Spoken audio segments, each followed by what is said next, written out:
गरीब की जादुई बिरयानी मशीन। पालमपुर गांव में दिनकर नाम का एक गरीब व्यक्ति रहता था। वो पास के शहर में एक फैक्ट्री में काम करने जाता था। उसकी पत्नी सीमा घर पर ही रहकर काम करती थी। उसकी भगवान में बहुत श्रद्धा थी। वो गांव से काम के लिए जब शहर जाता तो रास्ते में एक मंदिर पड़ता था और वहाँ पर एक बार रुककर आशीर्वाद जरूर लेता था। दोनों गरीबी से बहुत जूझ रहे थे। कभी कभी तो उनके यहाँ खाने को एक अन्न का दाना नहीं रहता था। फिर एक दिन उन पर दुखों का पहाड़ टूट पड़ता है। शहर की फैक्ट्री बंद हो जाती है। अब दिनकर के पास करने को कुछ नहीं था। सीमा, अब हमारा क्या होगा?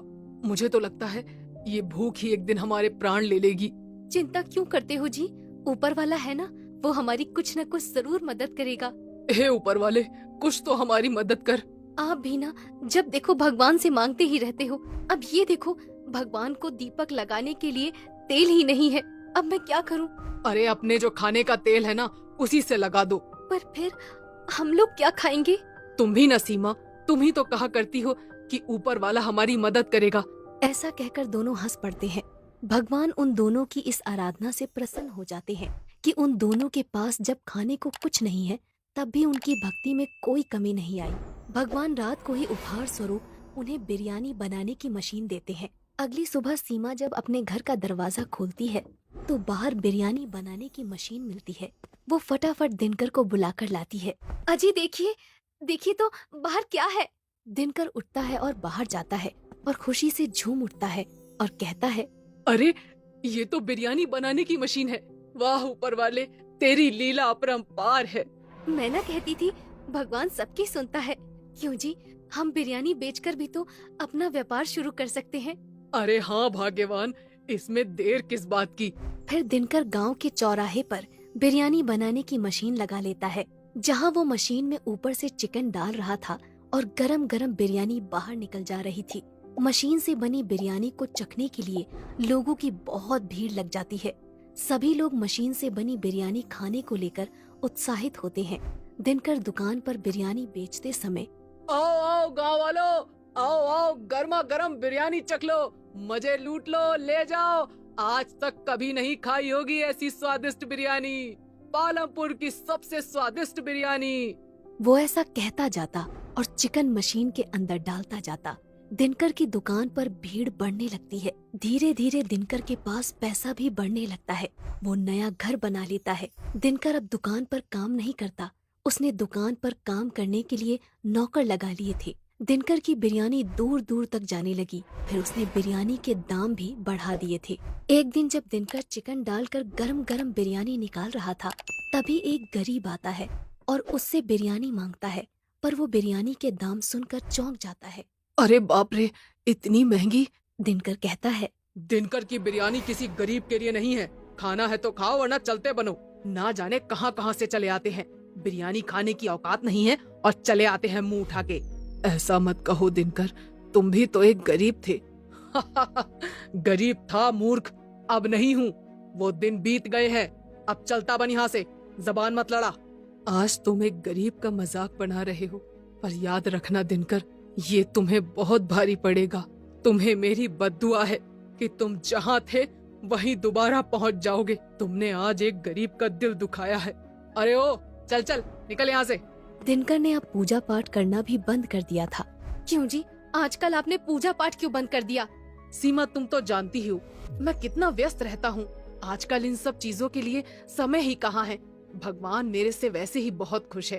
तुम देख तो रही हो ना, लक्ष्मी माता की कृपा कितनी है हम लोगों पर। आज हमारे पास क्या नहीं है? घर है, जमीन है, दुकान है, काम करने के लिए नौकर भी है। भला भगवान की कृपा नहीं है तो ये सब क्या है? तुम बिल्कुल फिक्र मत करो सीमा, भगवान मुझसे बहुत खुश है। ऐसा नहीं है जी, व्यस्त तो हम सभी रहते हैं, पर हमें भगवान को कभी नहीं भूलना चाहिए, क्योंकि ये सब तो उन्हीं का दिया है ना। सीमा, अब तुम मेरा दिमाग मत खाओ। मुझे मत सिखाओ कि मुझे क्या करना चाहिए। तुम खाना लगाओ, मुझे खाना दो। कल वैसे भी बहुत काम है।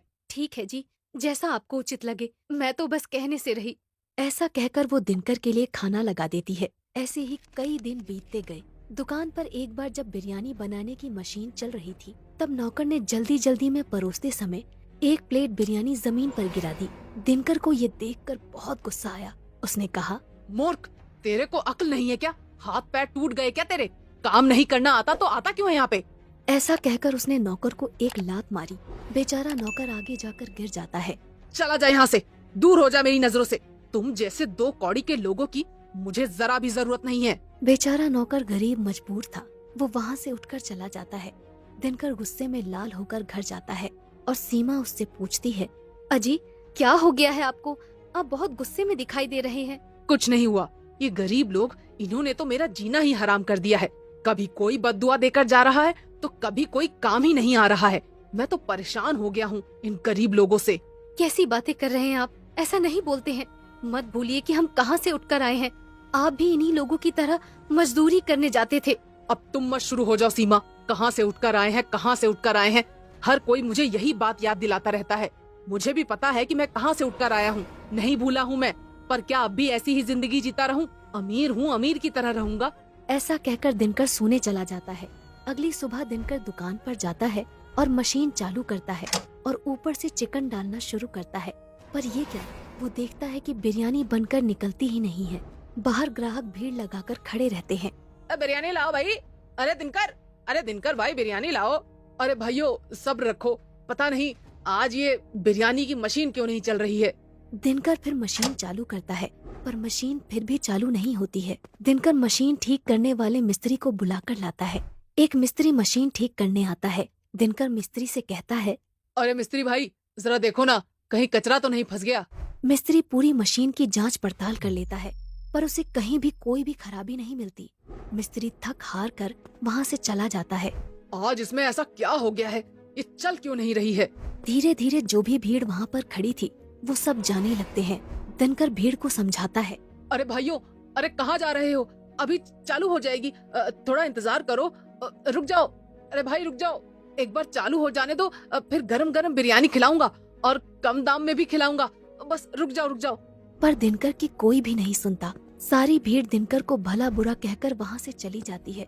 दिनकर उस मशीन को कई बार चालू करता है पर मशीन चालू नहीं होती।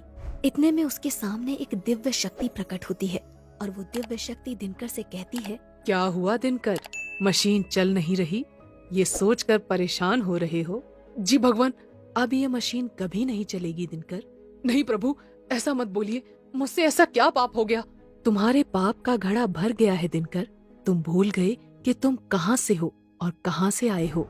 तुमने गरीबी का मजाक बनाया है, गरीब लोगों को बिरयानी नहीं खिलाई। अपने यहाँ काम करने वाले नौकरों को तुमने लातों से मारा है। तुमने जितने भी पुण्य किए थे वो सारे खत्म हो गए और जिस गरीब को तुमने बिरयानी नहीं खिलाई वो गरीब और कोई नहीं, इंसान के भेष में मैं खुद था। मुझे माफ कर दीजिए प्रभु, आगे से ऐसी कोई गलती नहीं होगी, कभी नहीं होगी। मैं कभी किसी गरीब का मजाक नहीं बनाऊंगा और मुफ्त में गरीबों को बिरयानी खिलाऊंगा। पर मेरी मशीन वापस चालू करवा दीजिए।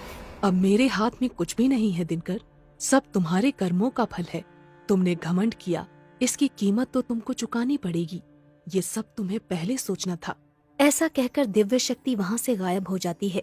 दिनकर फूट फूट कर रोने लगता है और कहता है, हे प्रभु, मुझे माफ कर दीजिए प्रभु, मेरी आंखों पर घमंड की पट्टी बंध गई थी। हे प्रभु, हो सके तो मुझे माफ कर दीजिए। दिनकर के वापस गरीबी के दिन आ जाते हैं। वो वापस एक कुटिया में आ जाता है और वापस अपना जीवन गुजारने के लिए मजदूरी करने इधर उधर निकल जाता है। दिनकर का घमंड उसको ले डूबता है, इसलिए कहा जाता है कभी घमंड नहीं करना चाहिए। 90% लोग हमारी वीडियो देखते हैं लेकिन सब्सक्राइब नहीं करते। आप उन 10% स्मार्ट लोगों में बनना चाहते हो ना? और जानते हो, जो लोग दिल के अच्छे होते हैं वही लोग सब्सक्राइब करते हैं। तो अगर आप भी स्मार्ट और अच्छे दिल वाले हो तो अभी इसी वक्त मिनी टोन लैंड को सब्सक्राइब करके दिखाओ। और हाँ, जाते जाते ये जरूर बताना कि आप हमारी वीडियो कहाँ से देख रहे हो। नीचे कमेंट में लिखो, हम आपके हर कमेंट को पढ़ते हैं।